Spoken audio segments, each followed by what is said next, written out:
Beberapa pemimpin negara harus menghadapi nasib tragis. Mereka tewas terbunuh karena berbagai sebab, seringkali karena kebijakannya dalam pemerintahan. Rajiv Gandhi misalnya, dibunuh oleh kelompok teroris karena Perdana Menteri India itu mengirim pasukan perdamaian India ke Sri Lanka pada 1987 berdasarkan perjanjian Indo-Sri Lanka. Tujuan Rajiv Gandhi adalah menengahi konflik, tapi kebijakan itu juga memicu kemarahan pihak lain yang lalu menewaskannya. Selain Rajiv Gandhi, berikut ini para presiden dan pemimpin negara yang juga tewas terbunuh dengan berbagai latar belakang. John F. Kennedy, Presiden Amerika. Penembakan John F. Kennedy mungkin kasus pembunuhan presiden paling terkenal sepanjang sejarah, karena diselimuti aneka misteri dan teori konspirasi. Kennedy adalah Presiden Amerika Serikat ke-35. Pada 22 November 1963, pukul 12.30 siang, saat melakukan iring-iringan mobil di Dealey Plaza di Dallas, Texas, ia ditembak hingga tewas. Pelaku penembakan adalah Lee Harvey Oswald, seorang mantan marinir AS yang pernah tinggal di Uni Soviet, dan ia pun ditangkap. Tapi kemudian Oswald tewas sebelum sempat diajukan ke pengadilan. Komisi Warren yang dibentuk untuk melakukan investigasi terkait kasus itu menyimpulkan Oswald bertindak sendiri.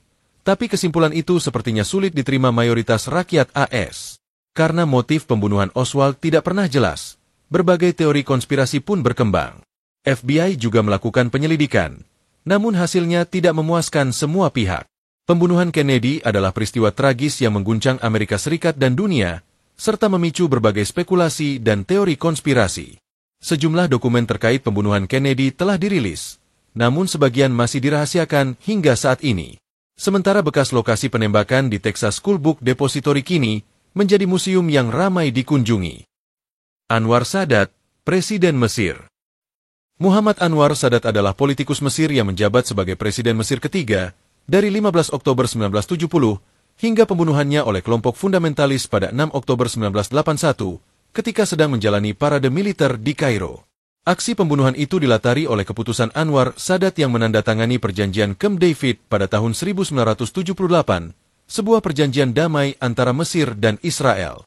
Keputusan Sadat itu dinilai sebagai pengkhianatan terhadap perjuangan Palestina dan dunia Arab, hingga memicu kemarahan kelompok militan Islamis yang belakangan membunuhnya. Abraham Lincoln, Presiden Amerika. Abraham Lincoln adalah Presiden ke-16 Amerika Serikat dan dikenal sebagai sosok yang mempertahankan Union selama masa Perang Saudara Amerika serta tokoh pembebasan budak. Pada malam hari, 14 April 1865, ketika Lincoln sedang menonton pertunjukan drama di Ford Theater di Washington, D.C., ia ditembak seseorang bernama John Wilkes Booth. Penembakan itu terjadi pada pukul 22.15 dan Lincoln meninggal dunia keesokan paginya. John Wilkes Booth, pelaku penembakan, adalah seorang aktor dan pendukung konfederasi. Ia marah dan kecewa pada kebijakan Lincoln yang membebaskan para budak. Semula, ia dan komplotannya berencana menculik Lincoln, tetapi kemudian memutuskan untuk membunuhnya bersama dengan pejabat tinggi lainnya. Tujuan Booth adalah menciptakan kekacauan dan menggulingkan pemerintahan. Lincoln meninggal pada pukul 7.22 pagi tanggal 15 April di Petersen House, tempat ia dibawa setelah ditembak. Kasus pembunuhan Lincoln adalah peristiwa tragis yang mengakhiri masa kepresidenannya dan memicu masa berkabung nasional. Tsar Nikolai II, Kaisar Rusia. Tsar Nikolai II adalah kaisar terakhir Rusia.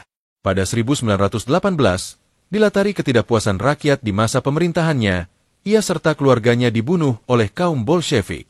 1 tahun sebelumnya, ketidakpuasan rakyat Rusia memuncak dalam revolusi Februari 1917 yang mengakibatkan Tsar Nikolai II turun tahta. Setelah revolusi itu, kaum Bolshevik berhasil mengambil alih kekuasaan negara untuk sementara.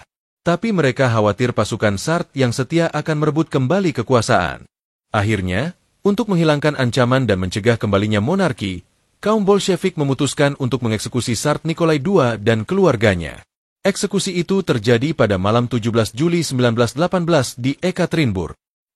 James Garfield, Presiden Amerika. James Abram Garfield adalah anggota Kongres Amerika Serikat dan Presiden AS ke-20. Ia menjadi presiden pada tahun 1881, sampai kemudian terbunuh pada masa jabatannya dan digantikan oleh wakilnya, Chester Arthur. James Garfield tewas ditembak oleh Charles J. Guiteau, seorang pengacara dan penulis. Semula, Guiteau adalah pendukung Garfield dalam masa kampanye presiden. Setelah Garfield berhasil menjadi presiden, Guiteau merasa dikhianati karena tidak mendapatkan posisi di pemerintahan yang diharapkan. Kekecewaan itu kemudian mendorong Guiteau melakukan pembunuhan terhadap Garfield. Guiteau ditangkap segera setelah pembunuhan tersebut. Persidangannya dipublikasikan secara luas, dan ia dinyatakan bersalah serta dijatuhi hukuman mati pada 25 Januari 1882. Guiteau digantung pada 30 Juni 1882. Indira Gandhi, Perdana Menteri India. Indira Gandhi dibunuh pada 31 Oktober 1984 oleh dua pengawalnya, Satwan Singh dan Ben Singh. Pembunuhan itu merupakan reaksi terhadap Operasi Blue Star, sebuah operasi militer yang diperintahkan oleh Indira Gandhi pada Juni 1984 untuk mengusir militan Sikh yang bersenjata dari Harmandir Sahib atau Kuil Emas di Amritsar, Punjab, yang merupakan tempat suci agama Sikh. Serangan militer dalam operasi Blue Star ke Kuil Emas yang merupakan situs suci Sikh itu menyebabkan kemarahan dan dendam di kalangan orang Sikh, termasuk pengawal Indira Gandhi yang lalu membunuhnya. Pembunuhan itu terjadi di kediaman resmi Indira Gandhi di New Delhi. Para pelaku, Satwan Singh dan Ben Singh, melepaskan tembakan ke arahnya. Kasus itu pun memicu kerusuhan anti-Sikh yang meluas di India dan menewaskan ribuan orang Sikh. Sementara tempat pembunuhan tersebut kini ditandai sebuah monumen di Indira Gandhi Memorial. Yitzhak Rabin, Perdana Menteri Israel. Yitzhak Rabin adalah Perdana Menteri Israel yang memainkan peran penting dalam proses perdamaian Oslo, serangkaian perjanjian antara Israel dan Organisasi Pembebasan Palestina atau PLO pada 1990-an. Kesepakatan itu bertujuan untuk mencapai penyelesaian konflik antara Israel dan Palestina.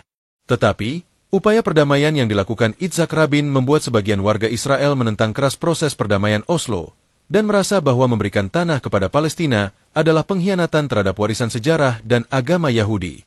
Yigal Amir, seorang ekstremis sayap kanan Israel, kemudian melakukan pembunuhan terhadap Yitzhak Rabin pada 4 November 1995. Yigal Amir adalah mahasiswa hukum dan aktivis sayap kanan yang percaya bahwa Rabin telah mengkhianati Israel dengan menandatangani perjanjian Oslo. Ia juga menganggap bahwa membunuh Rabin adalah tindakan yang diperlukan untuk menghentikan proses perdamaian dan melindungi tanah Israel. Benazir Bhutto, Perdana Menteri Pakistan. Benazir Bhutto menjabat sebagai Perdana Menteri Pakistan dalam dua periode, dari tahun 1988 hingga 1990 dan dari tahun 1993 hingga 1996. Selama menjadi pemimpin Pakistan, ia dikenal memiliki sikap moderat dan pro-barat, serta mendukung perang melawan terorisme yang dipimpin oleh Amerika Serikat. Hal itu membuatnya jadi target bagi kelompok-kelompok ekstremis Islam, termasuk Taliban dan Al-Qaeda. Pada 27 Desember 2007, Benazir Bhutto tewas terbunuh dalam serangan bom bunuh diri yang dilakukan seseorang bernama Bilal. Kelompok Taliban Pakistan mengklaim bertanggung jawab atas serangan terorisme tersebut. Mereka menyatakan bahwa merekalah yang meminta Bilal untuk melakukan aksi pembunuhan Benazir Bhutto. Muammar Gaddafi, Presiden Libya. Selama 42 tahun Muammar Gaddafi memimpin Libya sejak 1969, sampai kemudian tewas terbunuh pada 2011. Selama masa kepemimpinannya, warga Libya menduga Gaddafi memanfaatkan kekuasaannya untuk kepentingan dirinya sendiri. Libya memiliki cadangan minyak yang besar, tapi sumber daya alam itu tidak membawa kesejahteraan yang merata bagi rakyat Libya, sehingga Gaddafi dituduh melakukan korupsi. Tuduhan itu memuncak pada Februari 2011, ketika pemberontakan mulai terjadi. Gaddafi kemudian digulingkan, dan pada 20 Oktober 2011 ia dieksekusi oleh pejuang Dewan Transisi Nasional atau NTC di dekat kampung halamannya di Sirte. Ada beberapa versi mengenai kematiannya, namun yang paling banyak diterima adalah bahwa ia ditembak mati setelah ditangkap.